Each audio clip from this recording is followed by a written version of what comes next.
안녕하세요. 동튼TV 봉순아빠입니다. 오늘은 보호자분도 강아지도 가려워서 미치는 질환, 강아지 알러지, 아토피에 대해서 알아보도록 하겠습니다.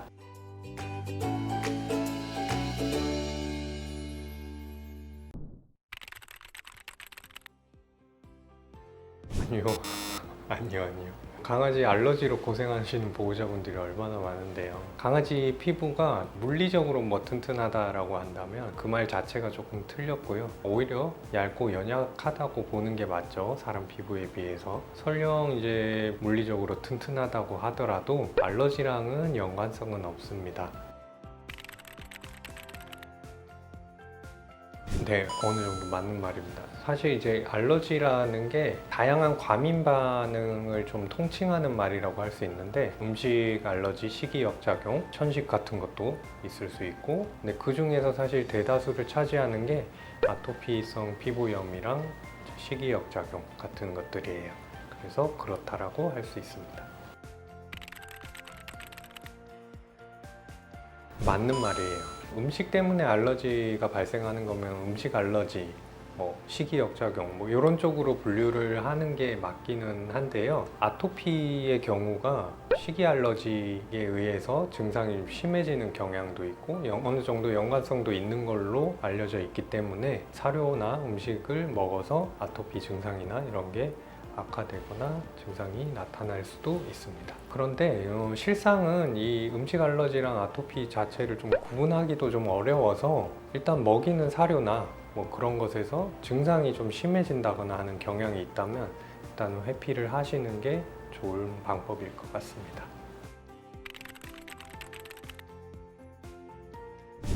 네. 몇몇 논문들에서 이제 나오는 것들을 보면 시추, 말티즈, 푸들 이런 종들이 아토피나 이런 증상들이 많이 있는 것으로 조사가 되었고요. 그리고 실제적으로 병원에서도 이게 많이 키우는 종이다 보니 대부분 그 아이들을 보게 되는 것 같아요.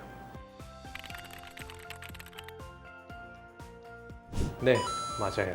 아토피 증상은 사실 다양한 데서 나타나죠. 발사탕, 발을 막 핥는 증상이죠. 발에도 나타나고 귀, 목덜미, 겨드랑이, 사타구니 다양한 데를 가려워합니다. 근데 발이 사실은 아이들이 평소에도 조금 심심해도 자주 물고 씻고 핥고 하는 부위이기 때문에 좀 더 접근성이 용이하거든요.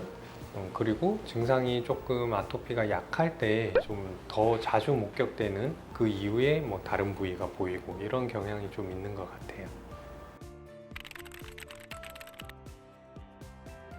네, 제 생각에는 있습니다. 논문에는 효과가 없다라는 논문도 있고 신중한 태도를 취하는 논문도 있고 효과가 있다라고 하는 논문도 있는 약간 그런 상황이에요. 근데 제 경험이나 타 병원의 치료 사례 같은 것들을 봐도 효과가 있는 아이들은 분명히 있거든요. 경험적으로도. 아토피나 웨이염 같은 경우에 가려움증이 심하기 때문에 스테로이드 같은 치료에 좀 많이 의존을 하게 되는데 그런 스테로이드 치료의 빈도라든가 용량이라든가 이런 거를 줄일 수 있는 측면에서도 이점은 크게 있다라고 봅니다.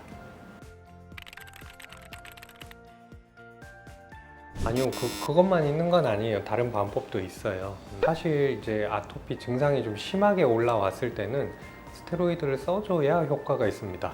어쩔 수 없이 쓰게 되는데, 그거는 일단은 증상이 좀 심할 때고, 좀 호전이 돼서 평소에 관리하는 상황에서는 스테로이드제만 있는 건 아니고 알러지 원인이 뭔지 안다면 그걸 회피해 보는 방법도 있고 스테로이드만을 쓰는 거는 정답은 아니에요. 네, 맞습니다. 안타깝게도 평생 관리해야 되는 질환입니다. 알러지를 유발하는 알러젠이라는 게 있죠. 그 알러젠이 뭐냐에 따라서 특정 몇 가지 물질인데 그게 평소에 자주 접하는 게 아니고 충분히 피할 수 있는 거다라고 한다면 별다른 치료 없이도 그거를 피하는 것만으로도 관리를 할 수 있겠죠. 그런데 대부분은 진먼지 진드기나 그런 거에 알러지를 띠는 경우가 많기 때문에 계속 약을 먹거나 치료를 하면서 관리를 해줘야 되는 경향이 있습니다. 네, 오늘은 강아지 알러지, 아토피에 대해서 얘기를 해봤는데요. 보호자분 사정이나 수의사의 편의성 이런 것 때문에 많은 경우에 대증 치료를 선택하게 되는 것 같아요. 교정하고 치료하는 것보다는 단순히 이제 증상을 좀 달래주는, 그러다 보니까 그게 자꾸 재발하니까 스테로이드를 많이 투여하게 되고 장기적으로 건강을 망치게 되는 수순인 것 같아요.